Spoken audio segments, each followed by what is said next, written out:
Waktunya bersaat teduh dengan Tuhan melalui bacaan Alkitab 1 pasal sehari dalam kitab Nabi-Nabi Kecil bahagian pertama seri yang ke-7. Kitab Hosea pasal 7 dengan perikop dosa Israel di bidang agama dan kenegaraan. Mari baca Alkitab, mari dengar Alkitab, dan mari lakukan apa yang Allah firmankan di dalam Alkitab. Maka iman dan pengharapanmu tidaklah sia-sia.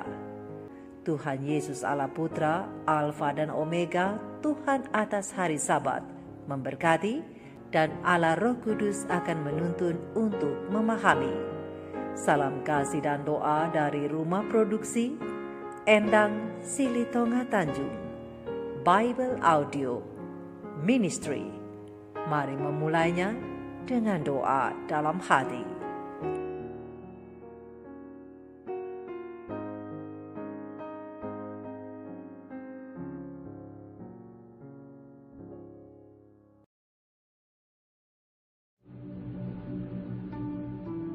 Apabila aku menyembuhkan Israel, maka tersingkaplah kesalahan Efraim dan kejahatan-kejahatan Samaria. Sebab mereka melakukan penipuan. Pencuri mendobrak masuk, gerombolan merampas di luar. Dan tidak terpikir mereka bahwa aku mengingat segala kejahatan mereka. Sekarang pun perbuatan-perbuatan mereka mengepung mereka. Semuanya ada di hadapan wajahku. Mereka menyukakan raja dengan kejahatan mereka, dan para pemuka dengan kebohongan mereka. Sekaliannya mereka orang-orang berzina, bagaikan dapur perapian yang menyala terus. Ketika tukang bakar roti berhenti membesarkan apinya, sementara ia meremas adonan sampai menjadi muai oleh ragi. Pada pesta raja kita, mereka membuat sakit para pemuka dengan anggur yang menghangatkan. Ia bersekutu dengan para pencemooh. Batin mereka seperti dapur perapian. Hati mereka menyala-nyala. Semalam-malaman murka mereka surut. Pada waktu pagi menyala kembali, seperti api yang menjilat.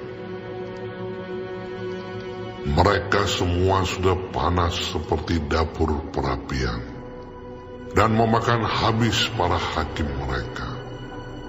Semua raja mereka sudah tewas. Tidak ada seorang di antara mereka yang berseru kepadaku. Efraim mencampurkan dirinya di antara bangsa-bangsa. Efraim telah menjadi roti bundar yang tidak berbalik. Orang-orang luar memakan habis kekuatannya, tetapi ia sendiri tidak mengetahuinya. Juga ia sudah banyak beruban, tetapi ia sendiri tidak mengetahuinya. Kecongkakan Israel menjadi saksi terhadap dirinya, namun mereka tidak berbalik kepada Tuhan Allah mereka, dan tidak mencari Dia kendati semuanya ini. Efraim telah menjadi merpati tolol, tidak berakal, dengan memanggil kepada Mesir, dengan pergi kepada Asyur. Apabila mereka pergi, aku akan membentangkan jaringku ke atas mereka. Aku akan menurunkan mereka seperti burung-burung di udara. Aku akan menghajar mereka karena kejahatan-kejahatan mereka. Celakalah mereka, sebab mereka melarikan diri daripadaku. Binasalah mereka, sebab mereka memberontak terhadap aku. Aku ini mau menebus mereka, tetapi mereka berdusta terhadap aku. Seruan mereka kepadaku tidak keluar dari hatinya, tetapi mereka meratap di pembaringan mereka. Mereka menoreh-noreh diri karena gandum dan anggur, dan mereka berontak terhadap aku. Sekalipun aku telah melatih dan menguatkan lengan-lengan mereka, namun mereka merancang kejahatan terhadap aku. Mereka berbalik kepada Baal. Mereka adalah seperti busur tipu. Pemuka-pemuka mereka akan tewas oleh pedang karena ucapan mereka yang kasar. Inilah yang akan menjadi olok-olok kepada mereka di tanah Mesir.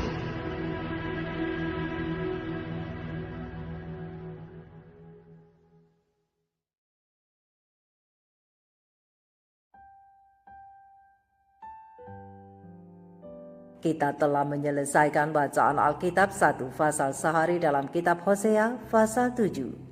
Sedikit perenungan mengenai pasal ini tentang jangan menjadi orang bebal.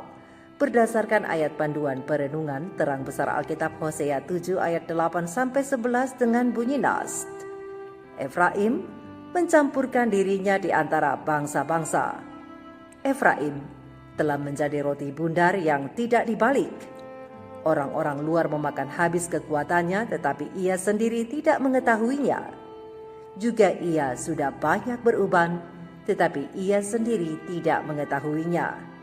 Kecongkakan Israel menjadi saksi terhadap dirinya, namun mereka tidak berbalik kepada Tuhan Allah mereka dan tidak mencari Dia, kendati semuanya ini. Efraim telah menjadi merpati tolol, tidak berakal, dengan memanggil kepada Mesir, dengan pergi kepada Asyur. Sahabat-sahabat firman, sahabat-sahabat surgawi yang dikasihi oleh Tuhan di mana saja Anda berada. Mungkin kita pernah melihat hal ini terjadi, yaitu ketidakpuasan yang datang tiba-tiba, baik itu dalam pekerjaan, baik itu melalui pasangan, baik itu melalui upaya untuk membuktikan kekuatan seseorang dengan cara curang dan lain-lain. Gaya hidup seperti ini biasanya diikuti oleh hancurnya hubungan keluarga dari tiap individu, atau karena hubungan teman sebaya atau masalah dengan orang banyak. Apa yang digambarkan di atas dinamakan krisis parubaya. Krisis parubaya sendiri adalah masa saat seseorang merasa muda kembali, padahal sudah mencapai usia matang. Di masa ini, orang mulai menyadari bahwa mereka lebih dekat dengan kematian, sementara di sisi lain, mereka masih ingin bersenang-senang dan menikmati hidup.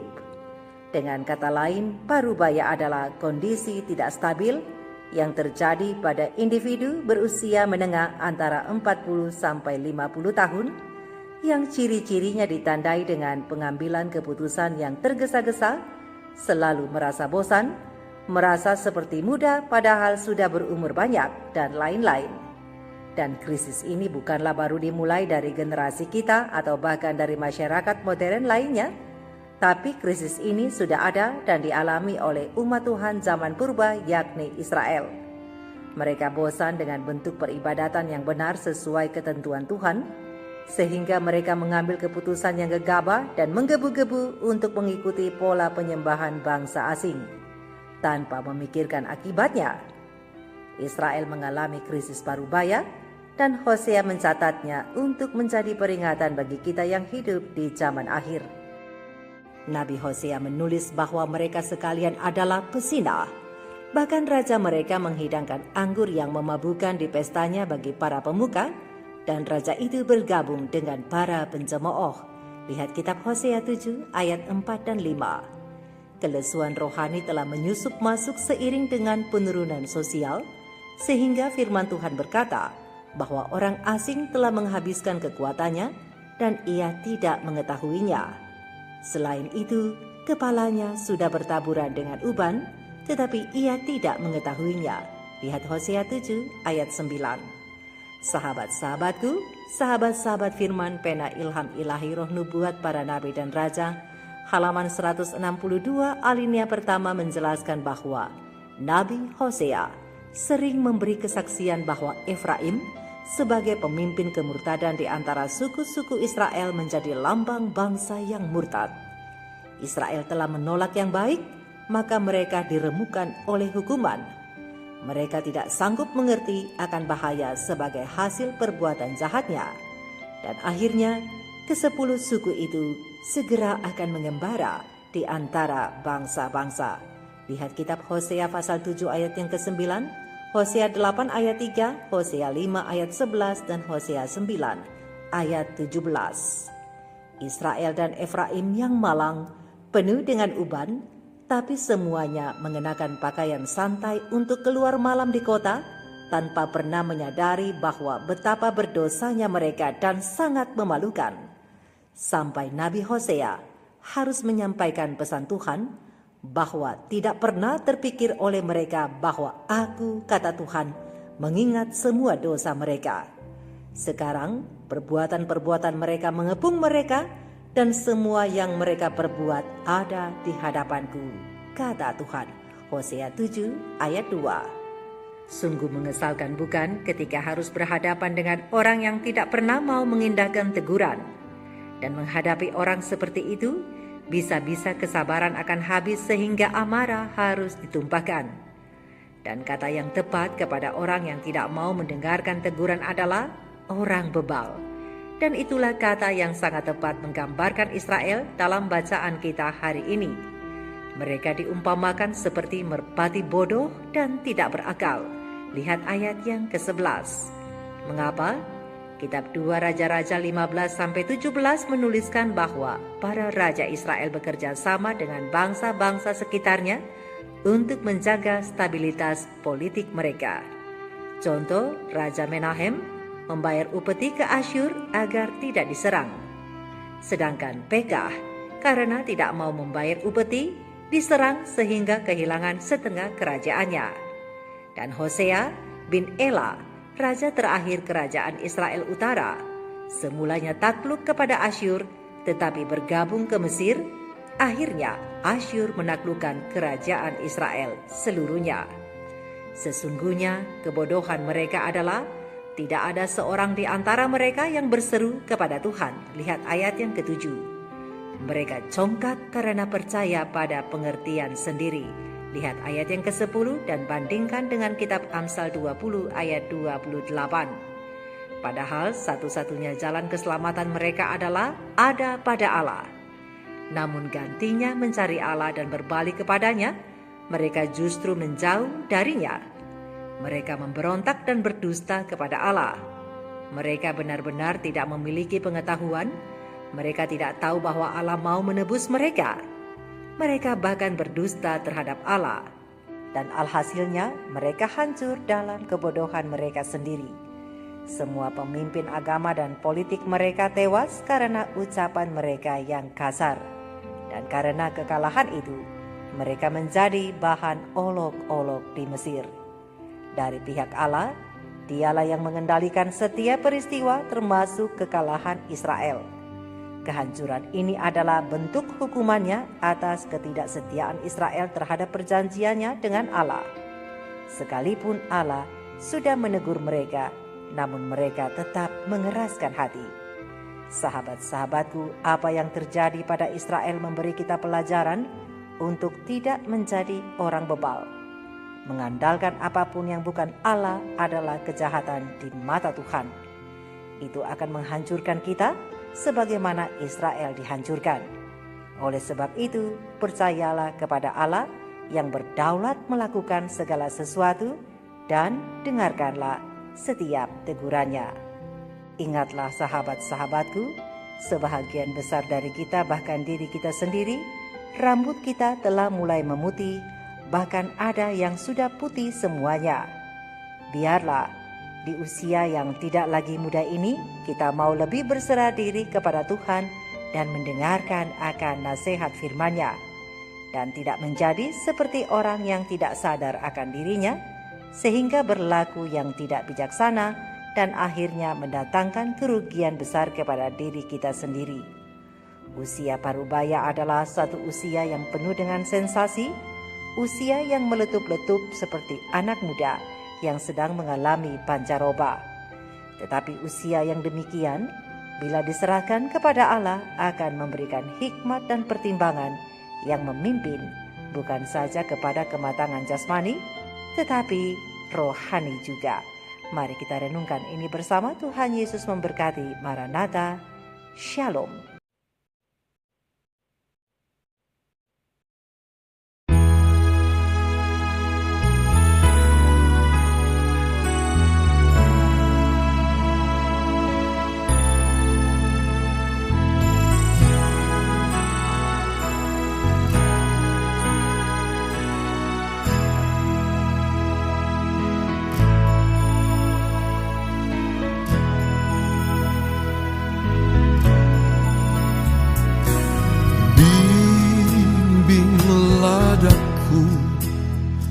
Ya Yesus,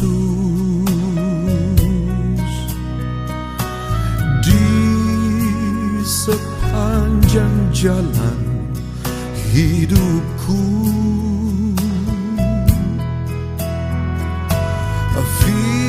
firman-Mu bagaikan suluh, agar tak sesat di jalan. Tanpa Yesus di sisiku, tanpa Yesus membimbingku, tanpa Yesus menopangku, ku kan jatuh. Tanpa Yesus di sisiku, tanpa Yesus membimbingku, tanpa Yesus menopangku, ku kan jatuh.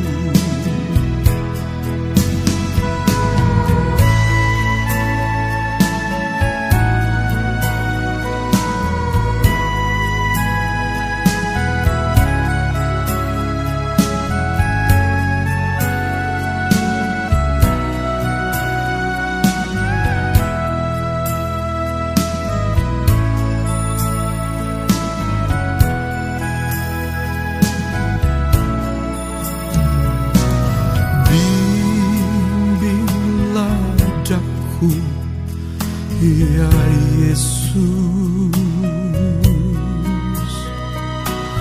di sepanjang jalan hidupku,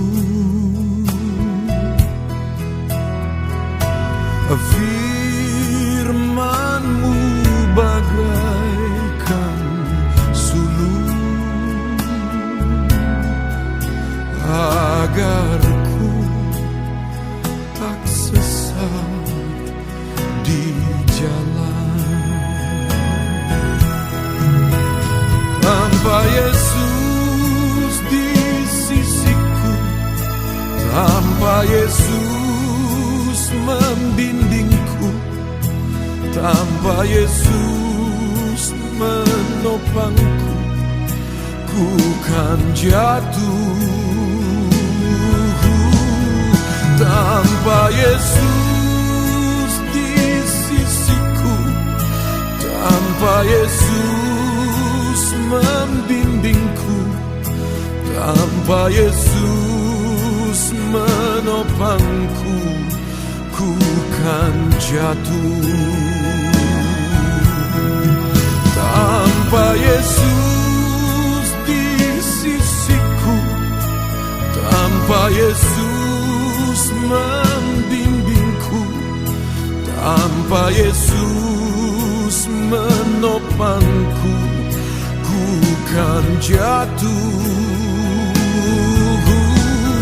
Tanpa Yesus di sisiku, tanpa Yesus membimbingku, tanpa Yesus menopangku, ku kan jatuh. Tanpa Yesus menopangku, ku kan jatuh.